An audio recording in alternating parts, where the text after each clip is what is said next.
Bab 1. Kontrak dan cincin. Langit Jakarta sore itu berwarna keemasan, seperti sengaja memantulkan kilau pada gedung-gedung tinggi yang menjadi saksi pernikahan paling dibicarakan tahun ini. Hotel megah tempat resepsi digelar dipenuhi tamu penting, pejabat tinggi, pengusaha energi, hakim agung, hingga petinggi partai. Kilatan kamera wartawan tak berhenti sejak siang. Namun di balik gemerlap itu, ada dua hati yang berdiri dalam perjanjian. Bukan dalam cinta. Olivia Maheswari berdiri di ruang rias, menatap bayangannya di cermin besar berbingkai emas. Gaun putihnya sederhana namun elegan, potongan tegas dengan garis minimalis, seperti kepribadiannya. Wajahnya cantik tanpa perlu banyak perhiasan. Tatapannya tajam, penuh kendali. Ia bukan perempuan yang mudah digerakkan emosi. Ia adalah pengacara yang terbiasa membuat lawan bicara berkeringat hanya dengan satu pertanyaan.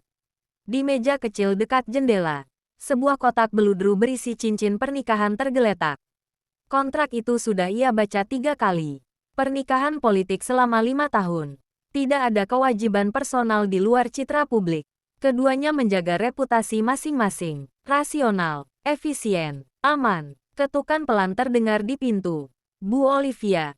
Waktunya. Olivia berdiri. Nafasnya stabil. Ia tidak gugup. Hanya sadar bahwa hidupnya akan berubah dalam satu langkah menuju altar. Di ruang tunggu pria, Willy Adinata berdiri sendirian. Setelan hitamnya rapi sempurna, posturnya tegap, aura wibawanya sulit diabaikan. Usianya 40 tahun, 12 tahun lebih tua dari Olivia. Cukup untuk memberinya kematangan. Cukup untuk membuatnya terlihat jauh lebih tenang dibandingkan kebanyakan pria seusianya. Namun hari itu, ada sesuatu yang berbeda. Tangannya mengepal ringan. 8 tahun. 8 tahun sejak ia melihat Olivia pertama kali di ruang sidang pengadilan negeri. Perempuan muda dengan rambut terikat rapi, mengenakan blazer hitam, menghancurkan saksi ahli dengan logika tajam dan suara setenang es. Ia jatuh hati saat itu juga, bukan pada kecantikannya, tapi pada keberaniannya. Dan sekarang, perempuan itu akan berjalan menuju dirinya. Sebagai istri, meskipun dengan alasan yang bukan cinta, musik klasik mulai mengalun lembut. Pintu aula terbuka, Olivia melangkah masuk. Semua mata tertuju padanya. Gaunnya memantulkan cahaya lampu kristal. Langkahnya mantap, tidak ragu sedikit pun. Ia tidak terlihat seperti pengantin yang terharu. Ia terlihat seperti seorang ratu yang sadar penuh atas takdirnya. Tatapan Willy bertemu dengan tatapannya di tengah lorong panjang menuju altar. Untuk sesaat, dunia terasa sunyi. Olivia melihat pria yang akan menjadi suaminya. Seorang menteri dengan reputasi bersih, cerdas, dan disegani. Ia tahu ini langkah strategis. Dengan berada di sisi Willy, firma hukumnya akan lebih terlindungi dari tekanan politik. Namun ada sesuatu dalam cara Willy menatapnya yang membuat dadanya terasa tidak biasa. Bukan ambisi, bukan kepentingan. Itu lebih lembut, lebih dalam. Upacara berlangsung hikmat. Janji diucapkan dengan suara stabil. Tidak berlebihan, tidak dramatis. Saat cincin melingkar di jari Olivia, sentuhan jari Willy terasa hangat. Mulai hari ini, ucap penghulu dengan tegas, kalian resmi menjadi suami istri. Tepuk tangan bergema, kamera berkilat, negara menyaksikan. Namun di balik senyum formal yang mereka tunjukkan pada publik, ada kesadaran yang sama. Ini bukan akhir dari negosiasi. Ini adalah awal dari permainan yang jauh lebih besar. Resepsi berlangsung meriah. Olivia berdiri di samping Willy menerima ucapan selamat. Para pengusaha energi menyalami mereka dengan senyum penuh perhitungan. Politikus berbicara dengan kalimat diplomatis. Di sela keramaian, Willy sedikit menunduk mendekat. Kalau lelah, kita bisa naik ke ruang privat. Nada suaranya rendah, sopan. Olivia menoleh. Saya tidak lelah. Baik, jawab Willy singkat. Ia tidak memaksakan, dan itu hal pertama yang membuat Olivia mencatat sesuatu tentangnya. Malam semakin larut, ketika akhirnya mereka tiba di rumah resmi kementerian. Bangunan besar bergaya kolonial modern, suasana berubah sunyi. Tidak ada kamera, tidak ada tamu, tidak ada tepuk tangan, hanya mereka berdua. Olivia melepas sepatu hak tingginya. Ia berjalan ke ruang tengah yang luas dengan jendela tinggi menghadap taman belakang. Pak Menteri, Ucapnya formal. Willy tersenyum tipis. Di rumah. Panggil saya Willy. Ia menatap pria itu beberapa detik sebelum akhirnya berkata, kita perlu menyepakati batasan. Tentu, kita pasangan di depan publik. Profesional di dalam rumah. Tidak ada campur tangan urusan pribadi kecuali diperlukan. Willy mengangguk pelan. Saya setuju. Tidak ada protes. Tidak ada keberatan. Itu membuat Olivia sedikit heran. Kamu tidak akan bertanya kenapa. Willy menatapnya dalam-dalam. Karena saya tahu kamu tidak pernah membuat keputusan tanpa alasan. Jantung Olivia berdetak sedikit lebih keras. Ia tidak menyukai kenyataan bahwa pria ini terlihat memahami dirinya. Dan itu berbahaya. Malam itu, ketika Olivia akhirnya masuk ke kamar yang telah disiapkan terpisah dari kamar utama, ia menemukan sesuatu di meja kecil dekat tempat tidur. Setangkai mawar kuning segar dalam vas kristal. Ia mengernyit. Bukan bagian dari dekorasi resmi. Bukan pula bunga seremonial dari resepsi. Tangannya menyentuh kelopak lembut itu. Entah mengapa, ada perasaan aneh yang merayap pelan di dadanya. Di koridor luar, Willy berdiri beberapa detik sebelum berjalan menjauh, memastikan semuanya aman dan tenang. 8 tahun ia menunggu. Ia tidak akan terburu-buru sekarang. Karena untuk pertama kalinya, Olivia bukan hanya perempuan yang ia kagumi dari jauh. Ia ada di rumah yang sama. Dan meski pernikahan ini dimulai dari kontrak, Willy berniat mengubahnya menjadi takdir. Bab 2. 8 tahun dalam diam.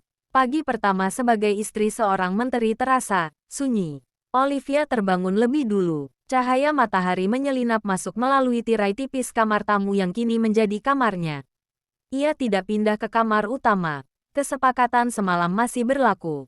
Di meja kecil dekat jendela, mawar kuning itu masih segar. Ia menyentuh kelopaknya perlahan. Kenapa mawar kuning? Bukan mawar merah yang penuh gairah. Bukan lili putih yang melambangkan kemurnian. Kuning, simbol ketulusan, persahabatan, harapan. Olivia menggeleng pelan. Ia tidak ingin memikirkan hal yang tidak rasional pagi-pagi begini. Ia terbiasa berpikir dengan logika. Dan logika berkata, ini pernikahan strategis. Di ruang makan, Willy sudah duduk dengan setelan kerja lengkap. Rapi, tenang, secangkir kopi hitam di tangannya. Selamat pagi, ucapnya lembut. Olivia mengangguk tipis. Pagi, mereka duduk berhadapan seperti dua profesional dalam rapat. Ada agenda pagi ini, tanya Willy. Sidang perdata jam 9. Klien korporasi tambang. Willy tersenyum samar. Lawanmu tidak akan punya kesempatan. Olivia menatapnya datar. Saya tidak butuh pujian. Saya tidak memuji. Jawab Willy tenang. Saya mengamati. Jawaban itu membuat Olivia terdiam sesaat. Cara pria itu berbicara, seolah mengenalnya cukup lama. 8 tahun lalu, ruang sidang pengadilan negeri penuh sesak. Seorang pengusaha besar dituduh melanggar kontrak distribusi energi. Media meliput besar-besaran. Di kursi terdakwa, klien Olivia terlihat gugup. Sementara di bangku pengunjung paling belakang, seorang pria muda dengan setelan abu-abu duduk diam. Willy, saat itu ia belum menjadi menteri. Ia masih anggota Komisi Energi di parlemen, ambisius, cerdas, dan penuh idealisme. Ia datang untuk mengamati kasus yang berpotensi mengguncang sektor energi nasional. Namun yang mengguncangnya justru perempuan di meja kuasa hukum. Olivia Maheswari, usianya baru 28 tahun saat itu. Rambut hitamnya diikat rendah, suaranya stabil, nyaris tanpa getaran. Saudara saksi, ucapnya tenang. Apakah Anda sadar bahwa laporan keuangan yang Anda ajukan memiliki perbedaan angka sebesar 2 miliar rupiah dibanding dokumen audit internal? Saksi terdiam. Ruang sidang mulai berbisik. Olivia melanjutkan dengan presisi mematikan. 1 pertanyaan. 1 bukti, 1 celah yang ia robek hingga lebar.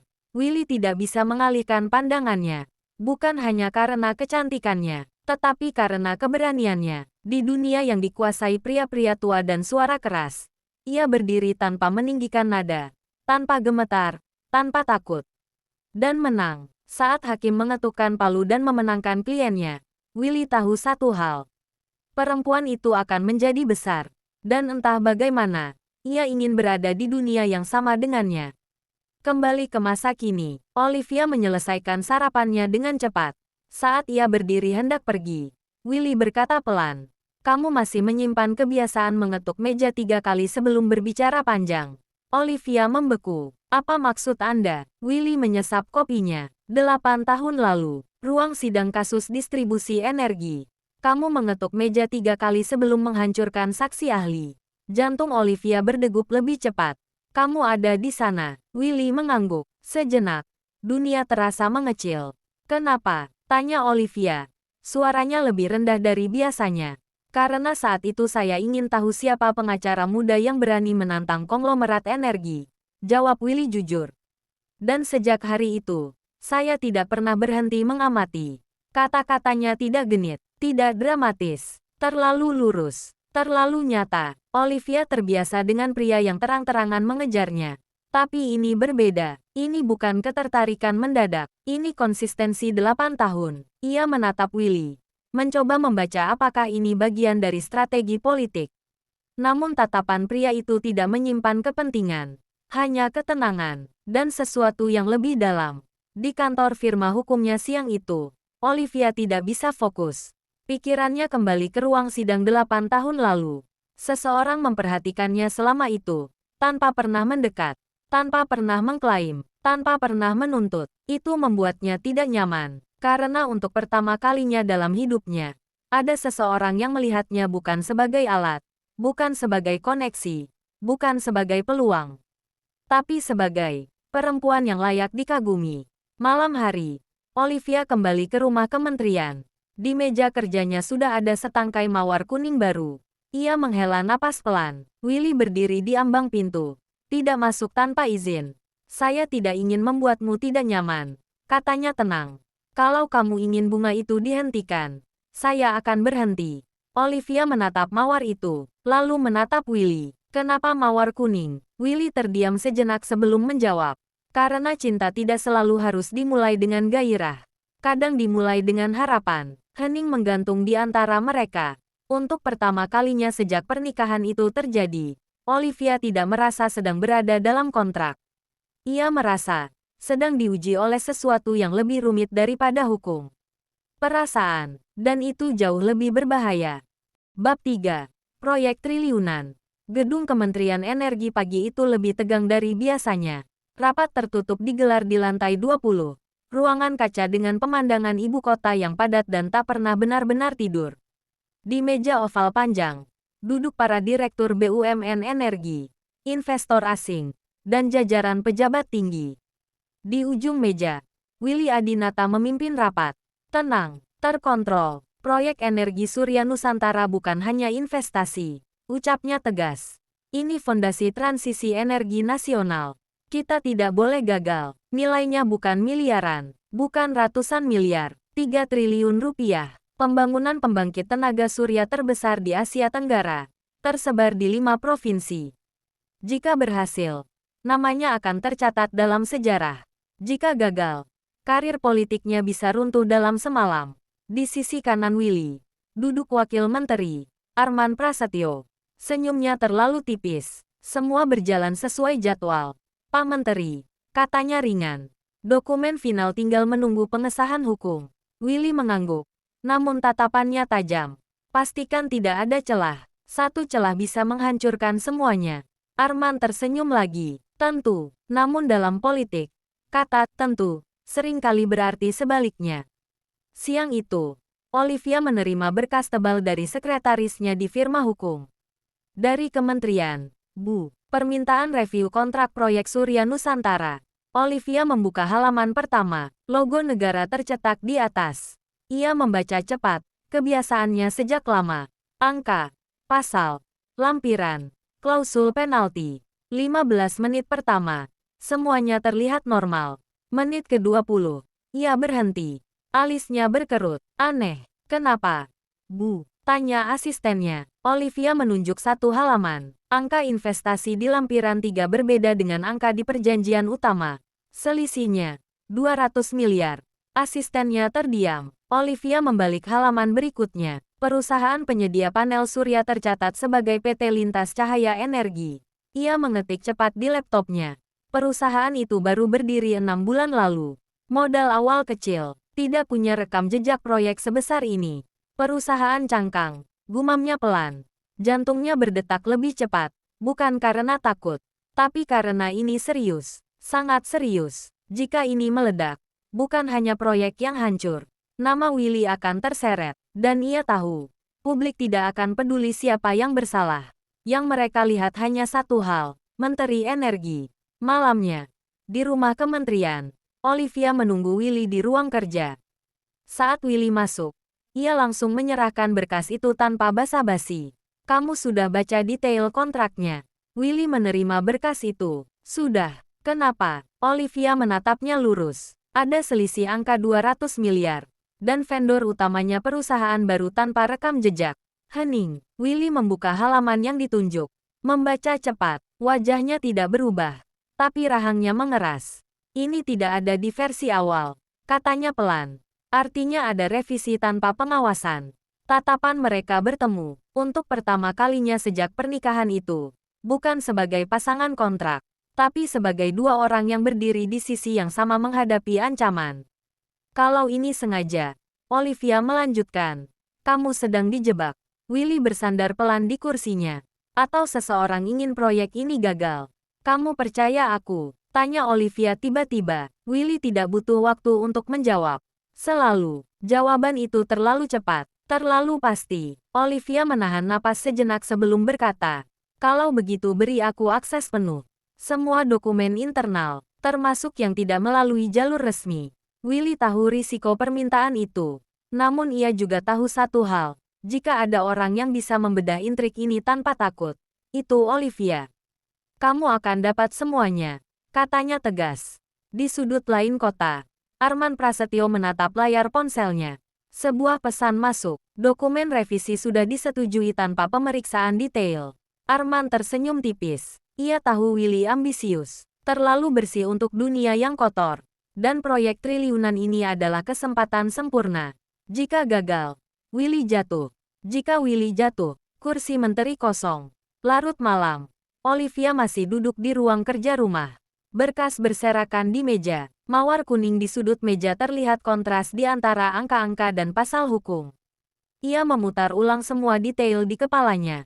Seseorang bermain catur, langkahnya halus, nyaris tak terlihat, dan kini, ia resmi masuk papan permainan. Pintu ruang kerja terbuka pelan. Willy berdiri di sana, tanpa jas, hanya kemeja putih dengan lengan tergulung. Kamu belum tidur, belum selesai, jawab Olivia tanpa menoleh. Willy berjalan mendekat, berdiri di sampingnya. Terima kasih, ucapnya pelan. Olivia akhirnya menatapnya. Untuk apa? Karena kamu memilih berdiri di sisiku. Olivia terdiam. Ia tidak pernah berpikir akan merasa terlibat sejauh ini.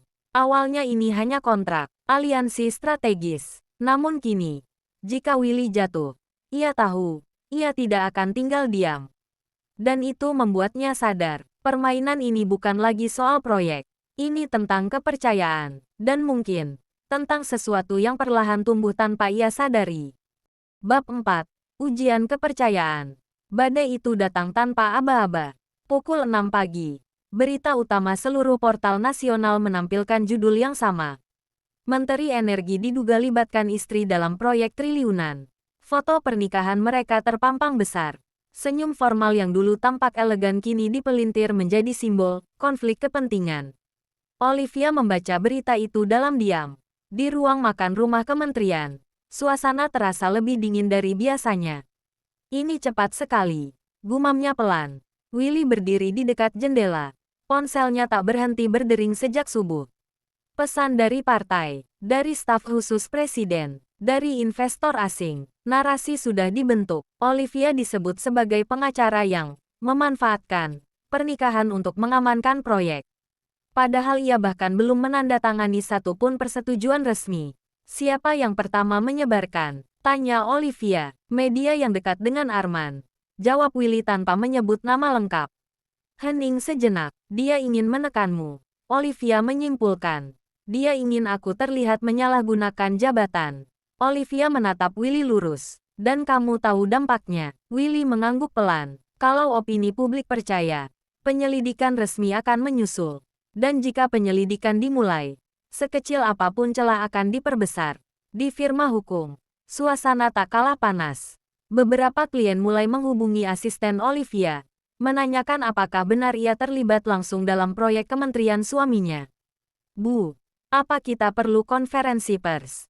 Tanya sekretarisnya cemas. Olivia berdiri tegak di ruang rapat, menatap layar yang menampilkan puluhan komentar publik. Belum. Jawabnya tenang. Kita tidak akan bereaksi emosional. Ia mengambil remote dan memperbesar satu artikel opini. Narasinya rapi. Terlalu rapi. Seseorang bukan hanya menyebarkan isu. Mereka menyusunnya dengan strategi. Ini bukan sekadar serangan media. Katanya pelan. Ini pengondisian. Malamnya. Tekanan semakin berat. Partai menyarankan Willy untuk menjaga jarak dari Olivia untuk sementara waktu. Demi citra. Begitu alasan mereka. Di ruang kerja rumah. Percakapan itu akhirnya terjadi. Kalau kita terlihat terlalu solid, Willy berkata hati-hati. Mereka akan semakin agresif. Olivia menatapnya. Tajam namun tidak marah. Jadi solusinya apa? Kita pura-pura renggang. Untuk sementara, Olivia berdiri dari kursinya. 8 tahun kamu menunggu. Lalu sekarang saat pertama kali kita berdiri di sisi yang sama. Kamu ingin mundur setengah langkah. Nada suaranya tenang. Tapi ada getaran di dalamnya. Willy terdiam. Ia tidak ingin menjauh. Tapi ia juga tidak ingin Olivia terseret lebih jauh. Aku tidak ingin kamu diserang. Katanya akhirnya. Olivia tersenyum tipis. Bukan senyum manis. Melainkan senyum seseorang yang merasa diremehkan. Aku sudah diserang sejak pertama kali berdiri di ruang sidang sebagai perempuan muda. Media bukan hal baru bagiku. Ia melangkah mendekat. Pertanyaannya bukan apakah aku kuat. Pertanyaannya, apakah kamu percaya padaku? Tatapan mereka bertemu. Untuk pertama kalinya. Bukan soal proyek. Bukan soal politik. Ini soal fondasi. Willy menghela napas pelan. Aku percaya padamu. Kalau begitu jangan pernah menyuruhku mundur. Hening panjang memenuhi ruangan. Lalu Willy berkata pelan. Namun tegas. Baik, kita hadapi bersama. Dan untuk pertama kalinya sejak pernikahan itu, keputusan mereka bukan hasil negosiasi. Tapi pilihan bersama. Keesokan harinya, konferensi pers digelar. Semua kamera tertuju pada podium kementerian. Willy berdiri di tengah. Olivia berdiri satu langkah di belakangnya. Bukan sebagai istri, tapi sebagai penasihat hukum. Proyek energi surya Nusantara akan diaudit secara terbuka, ucap Willy tegas. Termasuk seluruh proses legalnya. Seorang wartawan mengangkat tangan. Apakah benar Ibu Olivia terlibat dalam penyusunan kontrak? Olivia melangkah maju, mengambil mikrofon dengan tenang. Saya tidak terlibat dalam penyusunan awal kontrak. Justru saat ini saya melakukan peninjauan independen atas potensi pelanggaran di dalamnya. Ruangan mendadak hening. Jika ditemukan pelanggaran, lanjutnya, saya sendiri yang akan memastikan proses hukum berjalan. Tatapannya tidak goyah. Pesannya jelas. Ia tidak akan melindungi kesalahan. Bahkan jika itu menyeret suaminya sendiri. Malam itu, setelah semuanya usai, mereka berdiri di balkon rumah kementerian. Lampu kota berkilau di bawah. Kamu luar biasa hari ini, kata Willy pelan. Olivia tidak langsung menjawab. Aku tidak membelamu karena status. Katanya akhirnya. Aku membelamu karena aku yakin kamu bersih. Willy menoleh perlahan. Dan kalau suatu hari aku tidak bersih, Olivia menatap lurus ke depan. Maka aku yang pertama akan menentangmu. Jawaban itu seharusnya terdengar kejam. Namun bagi Willy, itu justru alasan ia jatuh cinta. Karena Olivia tidak pernah berdiri di sisi orang. Ia berdiri di sisi kebenaran. Dan untuk pertama kalinya, Willy merasa, jika dunia melawan mereka, ia tidak sendirian. Bab 5. Mawar yang tidak pernah absen. Serangan media belum benar-benar reda. Namun di tengah tekanan politik dan opini publik, ada satu hal yang tidak pernah berubah. Setiap pagi, mawar kuning selalu ada. Tidak pernah terlambat, tidak pernah absen. Olivia baru menyadarinya setelah 2 minggu berlalu. Hari itu ia pulang lebih awal dari kantor. Kepalanya penat setelah rapat panjang dengan auditor independen. Begitu memasuki ruang kerja rumah, pandangannya langsung tertuju pada meja. Mawar kuning baru, lebih segar dari kemarin. Ia berjalan mendekat, tangannya menyentuh kelopak yang masih lembab. Sudah diganti lagi. Suara Willy terdengar dari belakangnya. Aku minta staf menggantinya setiap 2 hari sekali.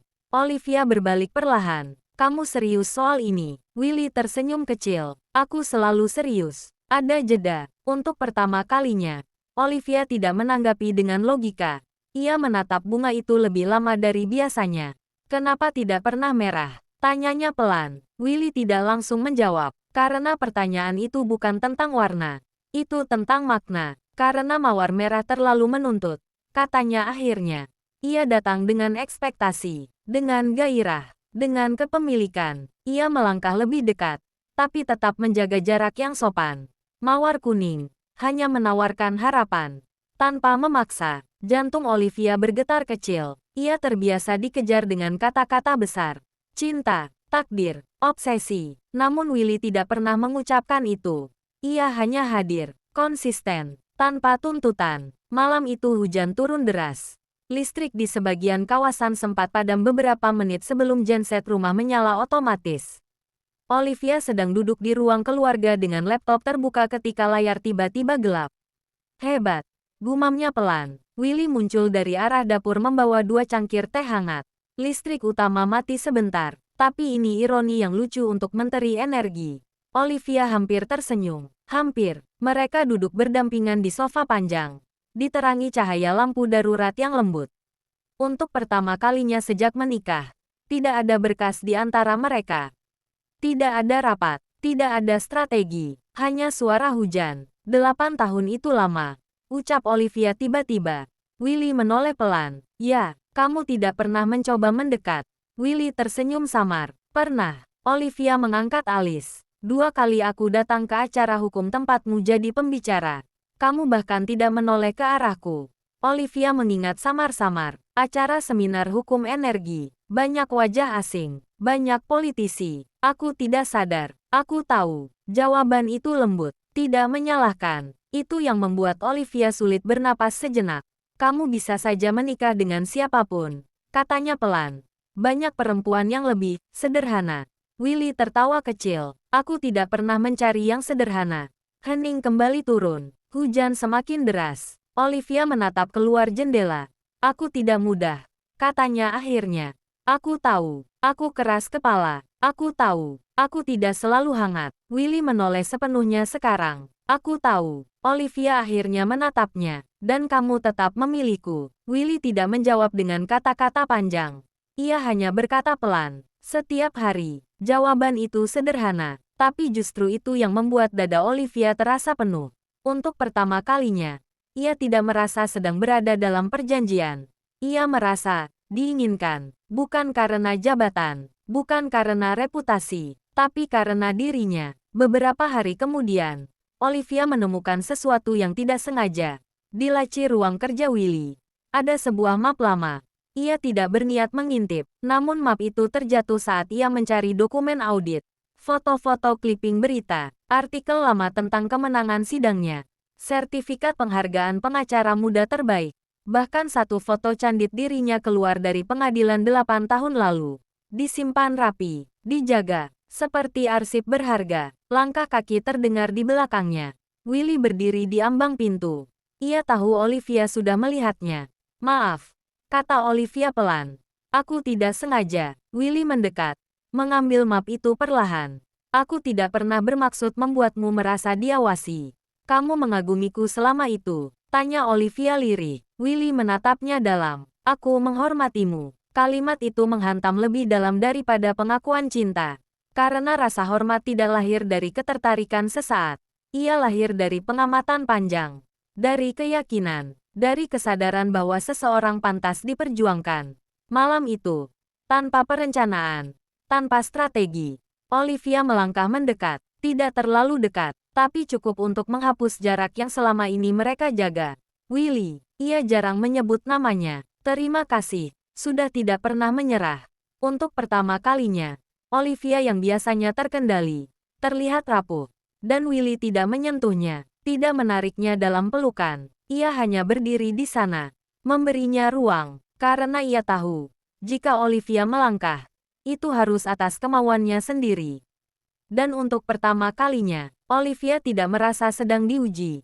Ia merasa sedang jatuh, pelan, Tanpa sadar, seperti mawar kuning yang tidak pernah absen. Bab 6. Retakan dan pengkhianatan. Retakan itu akhirnya muncul ke permukaan. Bukan lagi dalam bentuk opini media.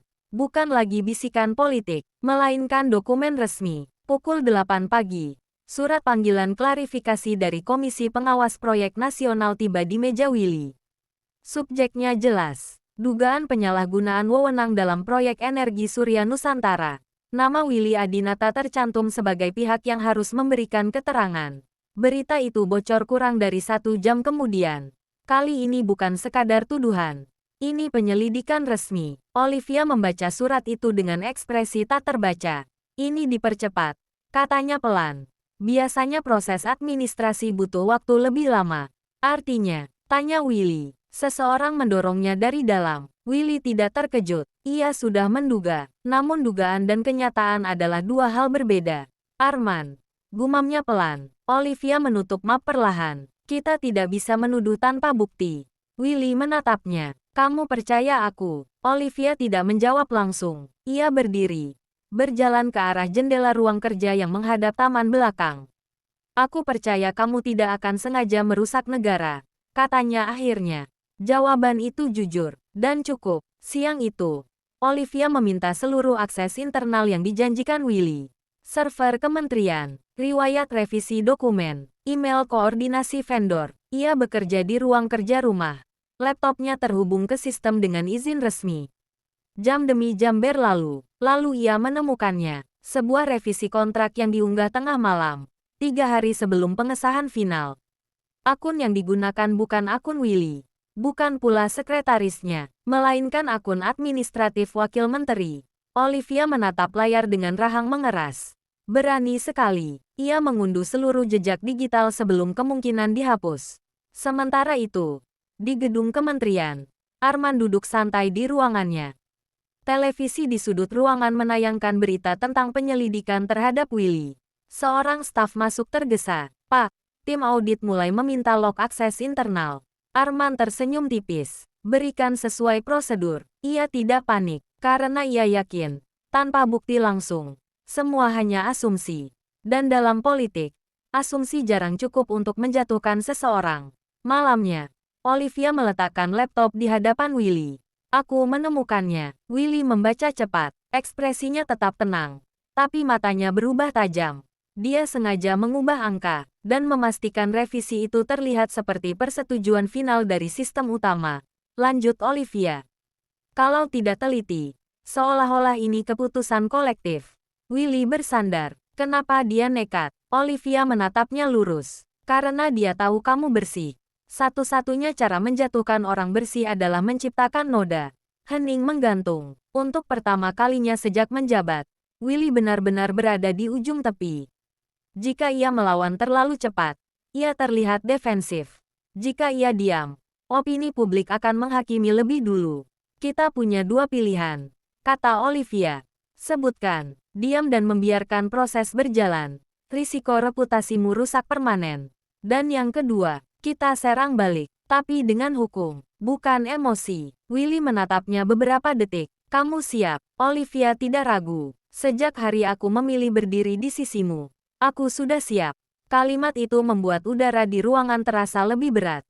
Bukan karena strategi, tapi karena maknanya. Keesokan harinya, Olivia mengajukan permintaan audit forensik digital resmi. Langkah itu mengejutkan banyak pihak, termasuk Arman. Dia berani sekali. Gumam Arman saat membaca berita itu. Ia tidak menyangka Olivia akan bergerak secepat itu.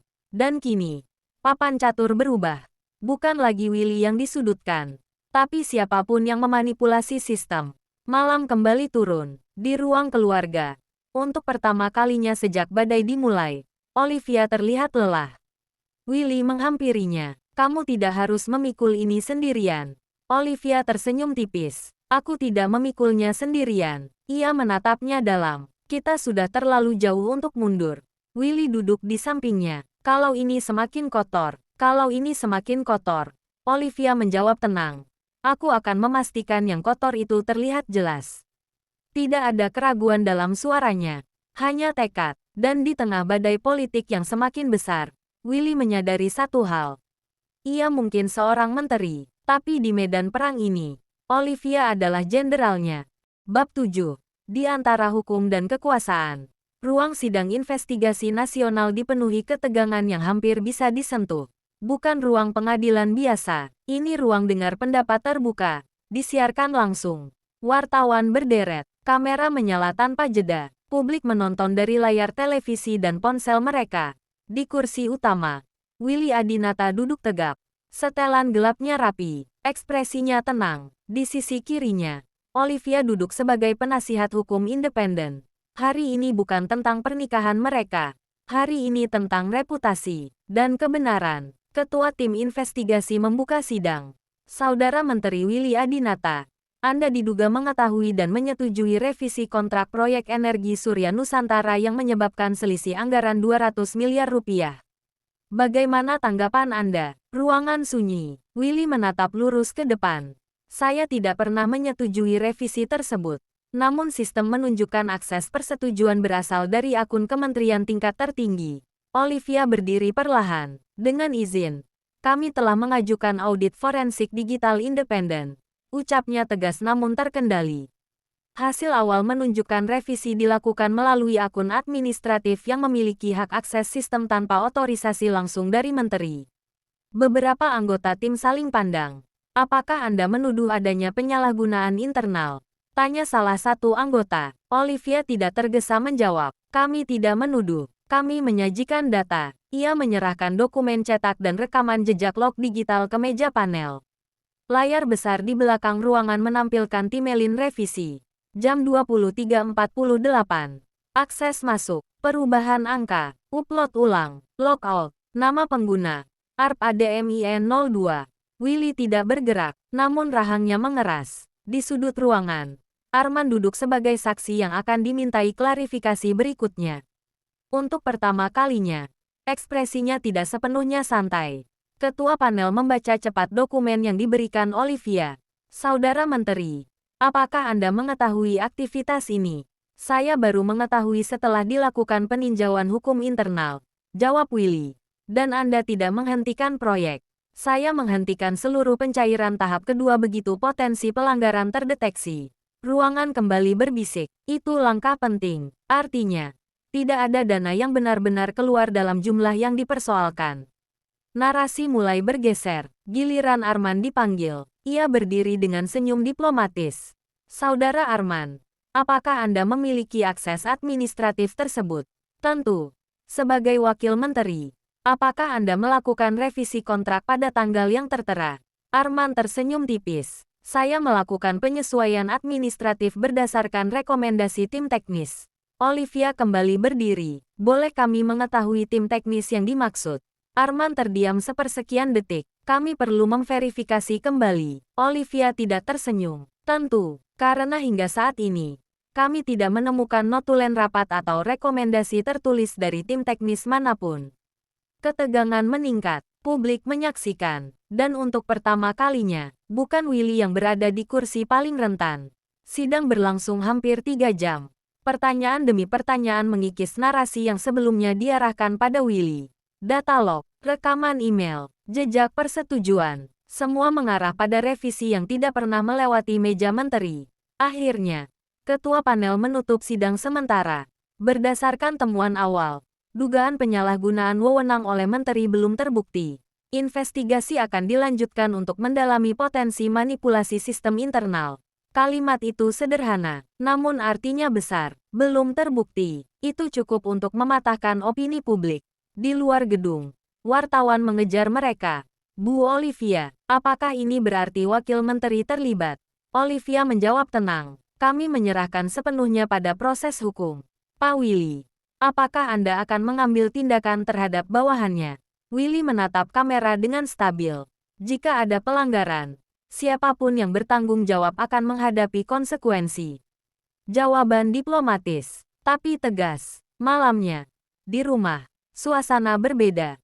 Tidak ada sorakan kemenangan. Tidak ada perayaan. Hanya kelegaan yang sunyi. Olivia duduk di ruang kerja, melepas heels yang ia pakai seharian.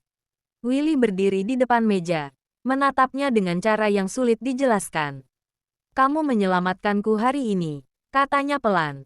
Olivia menggeleng. Aku menyelamatkan kebenaran. Willy tersenyum kecil. Itu sebabnya aku mencintaimu. Kalimat itu terucap begitu saja. Tanpa rencana, tanpa strategi, tanpa perhitungan politik. Ruangan terasa hening. Olivia menatapnya. Jantungnya berdetak lebih keras daripada saat ia berdiri di ruang sidang tadi. Untuk pertama kalinya, kata itu tidak terasa seperti ancaman. Tidak seperti tekanan. Hanya, jujur. Ia berdiri perlahan. Berjalan mendekat. Willy. Suaranya lebih lembut dari biasanya. Aku belum tahu definisi cinta dalam hidupku. Willy tidak menyela. Tapi kalau cinta itu berarti berdiri di sisi seseorang tanpa kehilangan dirimu sendiri. Ia menatapnya dalam. Maka mungkin aku sedang belajar. Itu bukan pengakuan penuh. Tapi bagi Willy, itu lebih dari cukup. Karena cinta tidak lahir dari satu sidang. Ia tumbuh, seperti mawar kuning yang tak pernah absen. Dan malam itu, untuk pertama kalinya sejak mereka menikah, jarak di antara mereka benar-benar hilang. Bab 8. Pengakuan. Setelah sidang investigasi, dinamika berubah drastis. Media yang sebelumnya agresif kini berhati-hati. Narasi tak lagi menuduh, melainkan bertanya. Publik mulai melihat fakta. Namun di balik semua itu, Willy tahu satu hal. Selama Arman masih berada di kursi wakil menteri, ancaman belum selesai. Pagi itu, Willy memanggil rapat tertutup dengan jajaran internal. Suasana ruangan sunyi. Saya akan menonaktifkan sementara wakil menteri hingga investigasi selesai, ucap Willy tegas. Beberapa staf terkejut. Pak, itu keputusan besar. Justru karena besar, harus segera diambil. Tidak ada emosi dalam suaranya. Hanya ketegasan seorang pemimpin yang akhirnya memilih tidak lagi bermain aman. Keputusan itu menyebar cepat. Dan untuk pertama kalinya, publik melihat Willy bukan sebagai pejabat yang bertahan, melainkan sebagai pemimpin yang bertindak. Di rumah, malam terasa lebih ringan dari biasanya. Tidak ada panggilan mendesak, tidak ada berita sensasional. Olivia duduk di balkon. Angin malam menyentuh rambutnya yang tergerai. Di meja kecil di sampingnya, mawar kuning kembali mekar segar. Willy keluar membawa 2 gelas wine. Untuk kemenangan kecil, katanya. Olivia menerima gelas itu. Ini belum selesai. Memang. Willy tersenyum tipis. Tapi hari ini kita tidak kalah. Hening nyaman mengisi ruang di antara mereka. Bukan hening canggung seperti di awal pernikahan. Bukan hening tegang seperti saat investigasi. Ini hening yang hangat. Aku sudah menonaktifkan Arman, kata Willy akhirnya. Olivia menoleh cepat. Kamu yakin? Aku tidak bisa memimpin kementerian dengan orang yang berpotensi menikam dari dalam. Olivia mengangguk pelan. Keputusan itu berisiko. Politik balas dendam bisa muncul kapan saja. Terkadang, katanya pelan.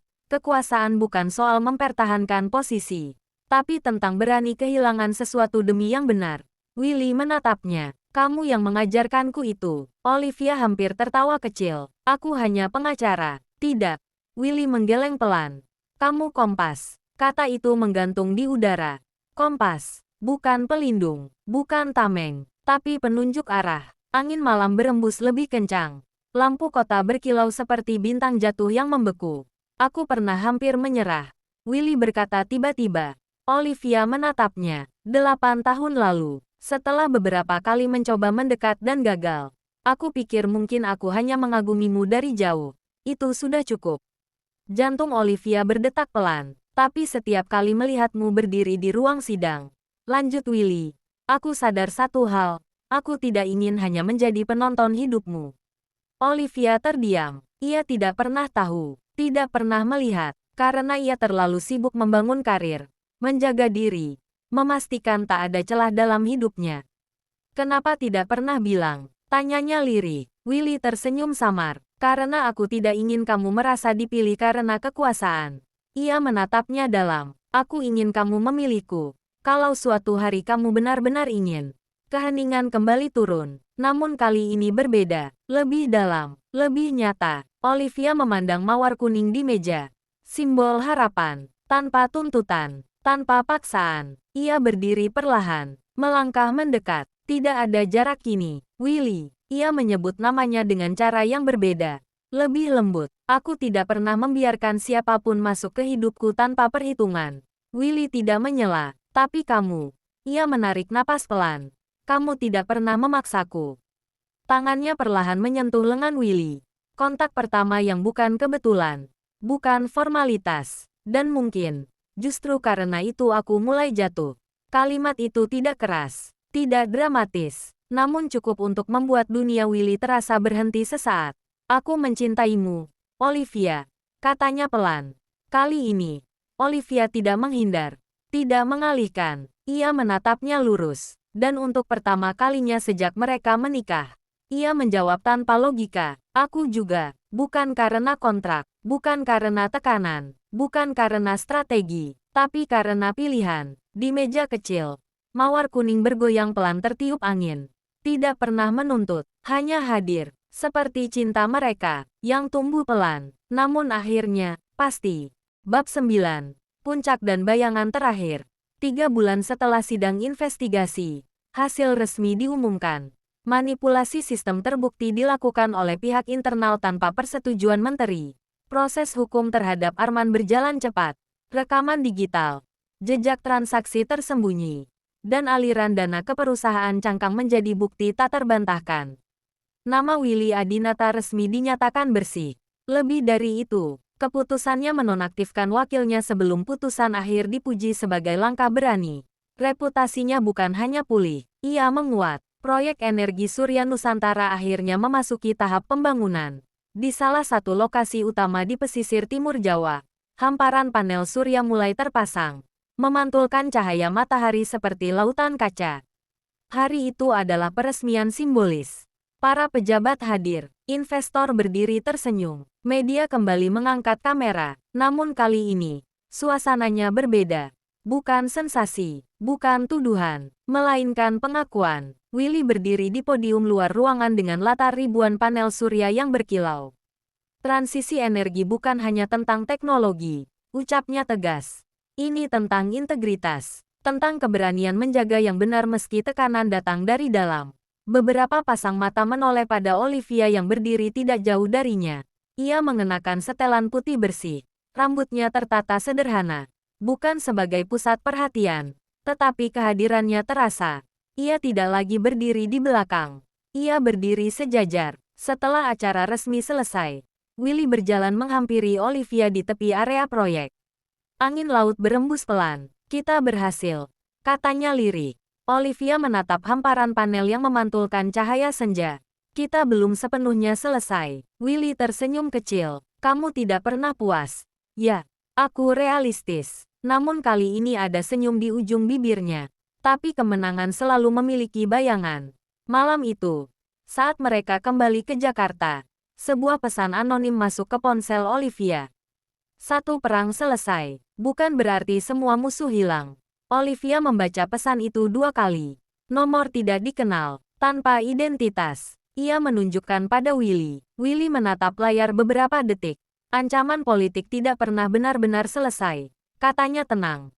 Kamu takut? Tanya Olivia. Willy memandangnya. Dulu mungkin. Sekarang aku tahu aku tidak sendirian. Jawaban itu sederhana. Namun bagi Olivia, itu berarti lebih dari ancaman apapun. Beberapa hari kemudian, laporan keuangan proyek tahap pertama menunjukkan hasil positif. Investor asing memperpanjang komitmen, pemerintah daerah memberi dukungan penuh. Namun di ruang kerja rumah, Olivia tetap menelaah dokumen demi dokumen. Masih mencari celah, tanya Willy dari ambang pintu. Aku mencari kemungkinan. Bedanya, celah adalah kesalahan. Kemungkinan adalah risiko yang belum terlihat. Willy tertawa kecil. Kamu tahu, sebagian orang mungkin merasa intimidasi hidup denganmu. Olivia mengangkat alis. Kamu, tidak. Ia melangkah mendekat. Aku merasa beruntung. Hening yang hangat kembali hadir. Malam itu mereka berdiri di balkon seperti biasa. Lampu kota Jakarta berkilau di bawah. Seperti lautan bintang yang jatuh ke bumi. Apa kamu menyesal? Olivia bertanya tiba-tiba. Menikah karena politik? Willy menggeleng pelan. Tidak pernah. Bahkan sebelum aku membalas perasaanmu. Willy tersenyum lembut. Aku sudah mencintaimu sebelum kamu tahu. Olivia menatapnya dalam. Aku bersyukur kamu sabar. Willy mengangkat tangan, menyentuh pipinya dengan lembut, gerakan yang kini terasa alami. Cinta bukan tentang siapa yang lebih dulu, katanya pelan. Tapi siapa yang tetap tinggal. Olivia tidak menjawab dengan kata-kata. Ia hanya menggenggam tangannya lebih erat. Di meja kecil dekat mereka, mawar kuning kembali berdiri dalam vas kristal. Kelopaknya terbuka sempurna, tidak pernah menjadi merah, tidak pernah berubah simbolnya, harapan, kesetiaan, pilihan, dan di tengah puncak keberhasilan yang mereka capai. Olivia menyadari satu hal, pernikahan ini tidak lagi berdiri di atas kepentingan. Ia berdiri di atas keputusan yang mereka ambil setiap hari. Untuk tetap bersama. Bab 10. Mawar yang tak pernah layu. 1 tahun berlalu, proyek energi Surya Nusantara kini resmi beroperasi penuh di 5 provinsi. Desa-desa yang dulu hanya mengenal listrik beberapa jam sehari kini terang hingga malam. Industri kecil tumbuh. Sekolah-sekolah terpencil memiliki akses teknologi. Nama Willy Adinata tak lagi hanya disebut sebagai menteri. Ia disebut sebagai arsitek perubahan. Namun bagi Willy, pencapaian terbesar bukanlah angka investasi atau pujian media, melainkan rumah yang kini terasa benar-benar hidup. Pagi itu berbeda, bukan karena agenda kenegaraan, bukan karena rapat kabinet, melainkan karena satu amplop putih yang tergeletak di meja makan. Olivia duduk di seberangnya, menatapnya dengan ekspresi yang sulit ditebak. Kamu akan terlambat kalau terus menatapku seperti itu, katanya tenang. Willy tersenyum kecil. Ada yang ingin kamu katakan? Olivia mendorong amplop itu pelan ke arahnya. Buka. Willy membukanya perlahan. Hasil pemeriksaan medis. Ia membaca 2 baris terakhir. Dan untuk pertama kalinya dalam hidupnya, ia kehilangan kata-kata. Kita, suaranya hampir tak terdengar, akan menjadi orang tua. Olivia mengangguk pelan. Biasanya ia penuh kontrol, penuh perhitungan. Namun pagi itu, ada kelembutan yang tak disembunyikan. Aku baru tahu minggu lalu. Aku ingin memastikan dulu sebelum memberitahumu. Willy berdiri tanpa sadar, berjalan mengitari meja, lalu berlutut di hadapannya. Bukan dramatis, bukan berlebihan, hanya spontan. Tangannya menyentuh perut Olivia dengan hati-hati, seolah takut dunia akan berubah jika disentuh terlalu keras. Aku tidak pernah membayangkan kebahagiaan seperti ini, katanya pelan. Olivia tersenyum kecil. Kamu biasanya membayangkan apa? Sidang anggaran. Willy tertawa. Suaranya hangat. Biasanya aku membayangkan kamu memenangkan argumen. Aku tetap akan melakukannya. Olivia menjawab ringan. Tentu. Willy mengangguk. Dan anak kita akan belajar berdebat sejak usia 3 tahun. Hening kecil di antara mereka terasa penuh. Bukan karena canggung, tapi karena haru. Beberapa minggu kemudian, mereka kembali ke lokasi proyek utama. Kali ini bukan untuk peresmian, bukan untuk konferensi pers, hanya kunjungan pribadi. Hamparan panel surya membentang luas di bawah langit biru. Angin pantai berembus lembut. Olivia berdiri di samping Willy. Satu tangannya menggenggam tangan suaminya. Tangan lainnya tanpa sadar menyentuh perutnya. Kamu sadar tidak? Katanya pelan. Apa? Semua ini dimulai dari kontrak. Willy tersenyum lembut. Kontrak bisa habis masa berlakunya. Olivia menoleh. Dan kita, Willy menatapnya dengan cara yang sama seperti 8 tahun lalu. Penuh keyakinan. Tanpa ragu. Kita memilih setiap hari. Itu lebih kuat dari kontrak. Angin meniup rambut Olivia pelan. Di dekat mereka, seorang teknisi desa tersenyum bangga melihat instalasi yang kini memberi cahaya bagi keluarganya. Warisan, bukan hanya proyek, bukan hanya jabatan, tetapi perubahan nyata. Malam itu, di rumah, mawar kuning kembali berdiri di meja ruang kerja. Olivia duduk sambil membaca dokumen hukum ringan. Willy masuk membawa 2 cangkir teh hangat. Masih bekerja? Tanyanya lembut. Selalu. Willy meletakkan cangkir dan duduk di sampingnya. Kalau suatu hari aku tidak lagi menjabat, katanya pelan, apa kamu akan tetap memilihku? Olivia menutup dokumennya, menatapnya dalam. Aku tidak pernah memilih jabatannya. Willy tersenyum kecil. Kamu memilih apa? Kamu. Sederhana, tanpa metafora, tanpa retorika hukum, hanya kebenaran. Di luar, lampu kota berkilau seperti biasa. Di dalam, mawar kuning berdiri tegak, tidak pernah benar-benar abadi, tapi selalu diganti sebelum layu. Seperti cinta mereka, dimulai dari kepentingan, diuji oleh intrik, dikuatkan oleh pilihan, dan kini, diperluas oleh kehidupan baru yang akan mereka sambut. Olivia bersandar pelan di bahu Willy. Untuk pertama kalinya dalam hidupnya, ia tidak merasa perlu berjaga. Karena ia tahu, di antara hukum dan kekuasaan, di tengah ambisi dan badai, ia telah menemukan rumah, dan Willy, yang mencintainya dalam diam selama 8 tahun. Akhirnya tidak lagi menjadi penonton. Ia adalah takdir yang dipilih. Tamat. Epilog. Cahaya yang diteruskan. 5 tahun kemudian, rumah itu tidak lagi sunyi. Suara langkah kecil berlari di lorong kayu. Disusul tawa ceria yang menggema hingga ruang kerja. Papa, Mama, seorang anak perempuan berusia 4 tahun berdiri di ambang pintu. Rambutnya sedikit berantakan. Matanya berbinar cerdas. Di tangannya, ia membawa setangkai mawar kuning. Olivia menutup berkas yang sedang ia baca dan menatap putrinya dengan senyum lembut. Ada apa? Nara, aku ambil dari taman. Ini buat Mama. Willy yang sedang berdiri di dekat jendela tertawa kecil. Sepertinya tradisi itu menurun. Olivia menerima mawar itu perlahan. Kenapa pilih yang kuning? Tanyanya pada putrinya. Nara berpikir serius sejenak sebelum menjawab polos. Karena yang ini kelihatan paling bahagia. Willy dan Olivia saling pandang. Tidak ada kata yang perlu diucapkan. Proyek energi surya Nusantara kini berkembang menjadi program nasional yang lebih luas. Desa-desa terpencil semakin terang. Nama Willy tidak lagi sekadar dikenal sebagai menteri. Ia kini dipercaya memimpin reformasi energi berkelanjutan. Sementara Olivia, dengan firma hukumnya yang semakin besar, dikenal sebagai sosok yang tak pernah goyah pada prinsip. Namun di rumah, mereka bukan pejabat, bukan pengacara elit, hanya orang tua yang belajar setiap hari. Sore itu, mereka bertiga duduk di taman belakang rumah. Langit Jakarta berwarna keemasan, sama seperti hari pernikahan mereka dulu. Nara bermain dengan kelopak mawar yang jatuh ke rumput. Apa papa selalu kasih mama bunga? Tanya Nara polos. Willy tersenyum. Sejak lama sekali. Kenapa? Willy menatap Olivia. Karena jawabannya tidak pernah berubah. Karena cinta itu harus diingatkan. Katanya lembut. Bukan hanya dirasakan. Olivia menggenggam tangan Willy. Dan karena harapan tidak boleh berhenti tumbuh. Nara mengangguk seolah mengerti. Meski mungkin belum sepenuhnya memahami. Malam turun perlahan. Lampu rumah menyala hangat. Di ruang kerja, setangkai mawar kuning kembali berdiri dalam vas kristal. Kini diletakkan oleh tangan kecil yang penuh rasa ingin tahu. Olivia berdiri di samping Willy. Memandang keluar jendela. Kamu ingat, katanya pelan. Apa? Dulu semua ini dimulai dari kontrak. Willy tersenyum lembut. Dan sekarang kita tidak butuh kontrak. Willy menoleh. Menatapnya seperti pertama kali ia jatuh cinta di ruang sidang 8 tahun sebelum pernikahan mereka. Karena setiap hari kita memilih lagi. Olivia mengangguk. Dan untuk pertama kalinya dalam hidupnya, ia tidak merasa perlu membuktikan apapun.